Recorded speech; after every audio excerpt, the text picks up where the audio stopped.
Hello friends. So today I'm going to do something a little bit different. As you can see, I'm not sitting there with my normal camera there. I'm actually standing. Today I figured I'd do something a little bit different. And as you can see with all those extra drum heads there and no tom there and all of these sticks on the floor, something is happening. I'm changing some drum heads and cleaning up the studio. And I figured it's a perfect time to answer a bunch of questions I get about my gear. And I really haven't done a proper setup video, so hey, this will be it. Let's do it. So this time around, I am trying different drum heads. So I don't really change my drum heads that often. I really don't change them unless they break, which I know sometimes is controversial, but I've just never been one to really been like, oh, they don't sound as good. I don't really worry. I change them when they break, or it's like really, really, really obvious that they're really, really dented. But I felt like it was time to change and try something new. So I contacted my guy, Roger, at Remo. Shout out to Roger. And I said, let's try something new. And I think you guys will like this. Ta-da! So, black suede ambassadors on the toms and the snare drum. Now, right now on that snare drum, I'll tell you that in a second. About that one. It's a controlled sound coated. And most other snares I have are either a ambassador coated or controlled sound coated. But that might switch soon, so we'll see.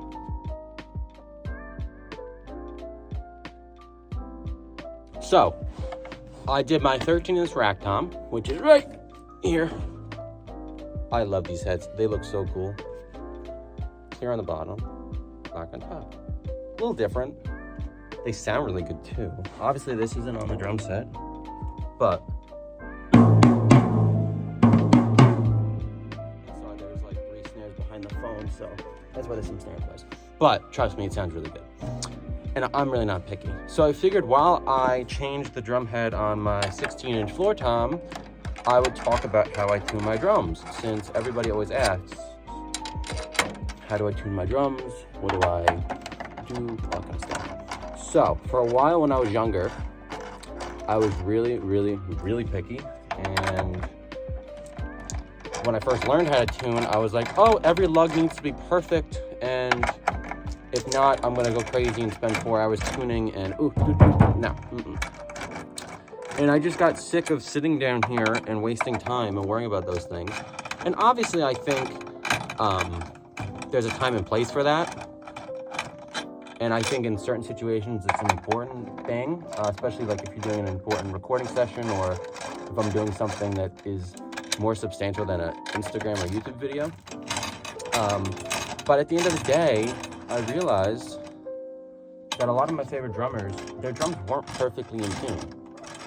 Well, the lugs weren't perfectly 100% even, and that's okay. It's just, for me, something where it's close enough. And that's what it is. And it's been annoying for me to like transition from like perfection to dealing with it. But it's something that I think is important to talk about. And if you like to be really, really specific, that's cool. But for me, that's just not what I do. But that's okay. Everything is, subjective, and everything's personal on these instruments, which we love. So, voila. Pearl President Series kit. I love it. Little felt muffler, which surprisingly, I use them on all the drums. Except I wish there was one on the bass drum, but they don't have one on the bass drum. So, I use it on here, and it's great. Obviously, in the olden days, on the old Gretches, they used to have them on tops and bottoms. And it was sometimes like 2 dials, and it was longer, and this is just 1, but this works really good. It doesn't rattle. That's a big point. It doesn't come undone. And you really don't notice it unless you have it on. So, it's great. It doesn't muffle it too much. Obviously, if you jacked it and you really like cranked it up, then yeah.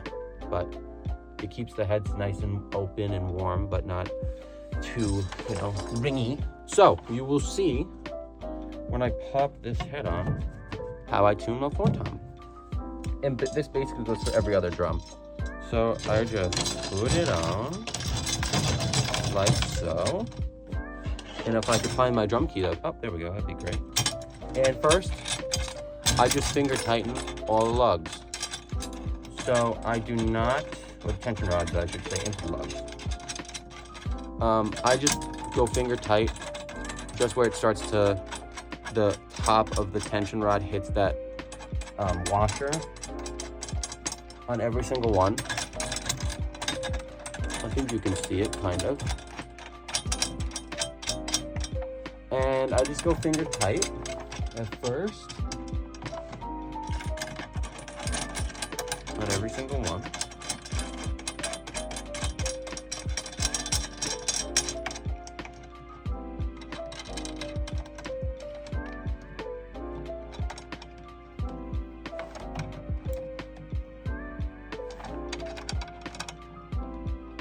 And then I go around kind of dually where they're both turning at the same time, finger tight. And then just kind of as tight as I can get them with my fingers. You can see it here and here, both tightening. And then I learned this maybe a year ago or so. I take my palm, and I don't remember who I learned it from, so I'm sorry, but I push down and I tighten with my finger, as you can see. So watch. See here? That, push down, tighten. You can't really see. Oh wait, maybe you can see here. Yeah, there we go. Here and here. Done. And you do the opposite. Also, let me know if you like these sort of vlog talking style videos. Drop me a comment down below if you want to see more of this kind of stuff versus just cartoon and jazz and big band and rock and every style drumming videos with no talking. Maybe even some lesson videos. Oh, that was a good sound. The cracking, it's all good. That's a good thing. So, I'll go around and around and around. And then, as I'm sure everybody has seen, other people do it. You push down the center. Give the drum a little CPR.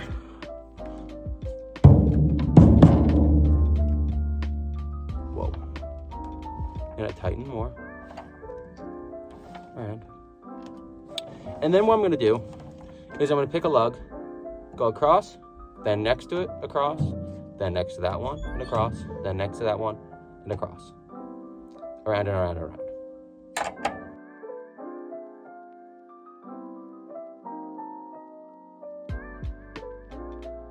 Look who joined us. Come on. Say hi. Hello. If you were at the Quebec drum show, you know who this is. Yes, I'm Grayson's mom. Whoa, it's your cameo on YouTube. Whoa. Oh, all right, what do you want to say? I lived all this time without it.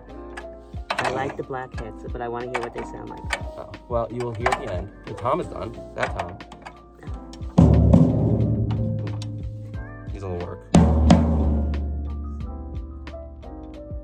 one's done too. I like that a lot. Yes, me too. I told them that Roger... Is it deeper? No, it's just a little, like, I think it's a little warmer sounding. Warmer. That's ringing. That's ringy for sure. Yeah.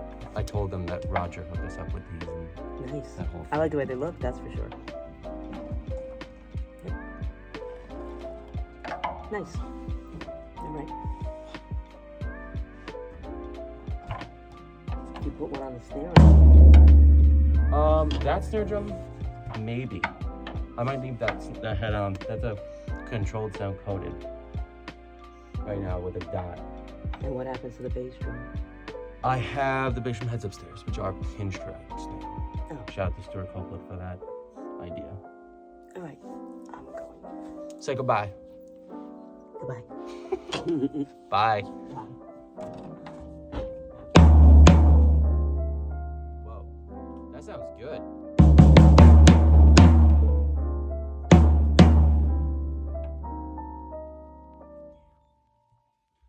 I like that. So now I want to take a little bit of time and talk about my snare drums. Probably the most personalized part of any drum set and any drummer and their arsenal. So currently I am rocking a rotation of 3 snare drums depending on the video, recording session, gig, whatever it is. And these three, well, I should start with, for a while in most of my videos, you guys all saw a pearl Sensitone black nickel over brass snare drum, which, I'm sorry, Pearl, but I destroyed that thing. I literally put so much sweat and rust on those hoops that I literally called John, shout out to John, at Pearl and told him, hey, I need new hoops because these videos are intense and I sweat all over this poor snare drum. That snare drum is incredible, and it is currently over there, back there. But I upgraded from that a little bit a few months ago, and I treated myself to a Pearl Reference Pure, 14 by 5, I believe, maybe 5.5, I think 5, it looks like a 5.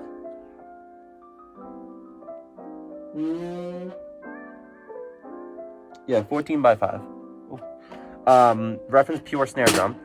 And you might notice, if you guys are drum nerds like me, something's a little different. Well, there's a die-cast hoop. Another trick from Stuart Copeland and a lot of jazz drummers and rock drummers and just drummers in general that have that really cracking snare drum sound is put a die-cast on the top. Carter Beauford too. So I put a die-cast on the top. I love it. These are the standard snare wires. Nothing special there. Stock Remo Ambassador snare side head. And then a Remo controlled sound coated head here, which, as you can see, is a little worn in. This one, I love it. It's just incredible. This bad boy that is currently on the kit is a very, very, very, very special drum, which you've seen in the last video, the Santana Soul Sacrifice video. And you'll see a little bit more, except I don't want to play too much because I don't want to hurt this baby. Wow. Yes, that is a Slingerland snare drum. Now, the story behind this is a good friend of mine, Johnny Olis, built this for me. I'm very honored to have it. It is a new old stock Slingerland. So it's a Biggie Drums / Slingerland Drums snare drum, meaning John Olis has a company called Biggie Drums. Shout out to Biggie Drums. And he has all of the new old stock Slingerland parts. So the hoops, the shells, the wraps, the logos, and everything. You can read up on the history on Google. Just look up Johnny Olis, Biggie Drums, Slingerland. But he sent this to me, and I'm absolutely honored. It is incredible. So I got dual throw-offs. It's a maple shell. Actually, it's technically a tom shell cut down. So it's 5-ply maple with custom Johnny Olis bearing edges, which I believe they are, I don't want to miscorrect, but they're basically like a back cut outward, whatever that really means, because I don't want to mess up whatever Johnny did, so sorry if I don't say it right. My favorite part of this whole snare drum, as crazy as it sounds, are the hoops.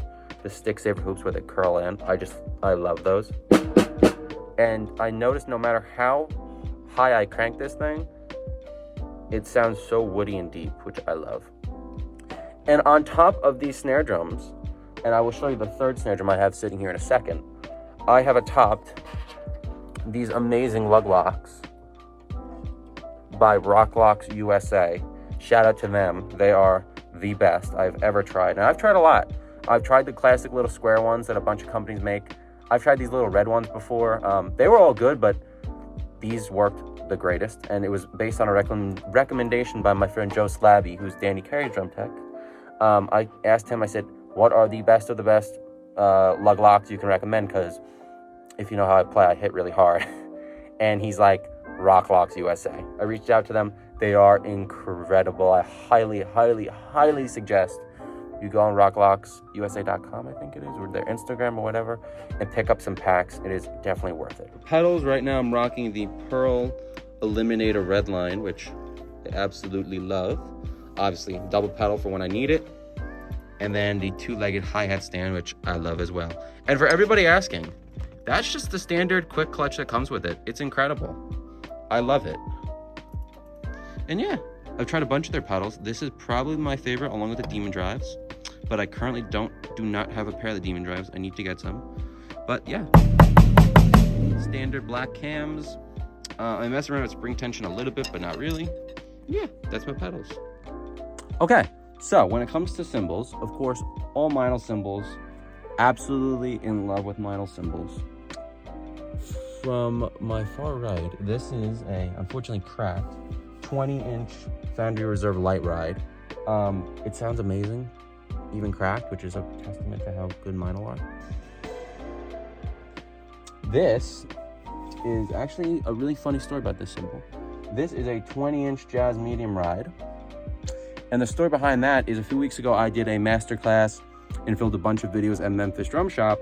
And one of the cymbals I demoed was this cymbal. And I told Jim Pettit, who's the owner of Memphis, shout out to Jim. I said, I need that cymbal. What do I have to do? So yeah, that came home with me. Thanks, Jim. Now it is my favorite ride cymbal. Oh. Woo. You can crash on it, can ride it, has an amazing bell. And this is a Byzance 18-inch extra thin hammered crash. And then down there are 14-inch Foundry Reserve hi-hats. And now after all of that talking, all I have left to do is basically clean this studio up. Clean it all up and show you the final setup. So yeah, let's do it.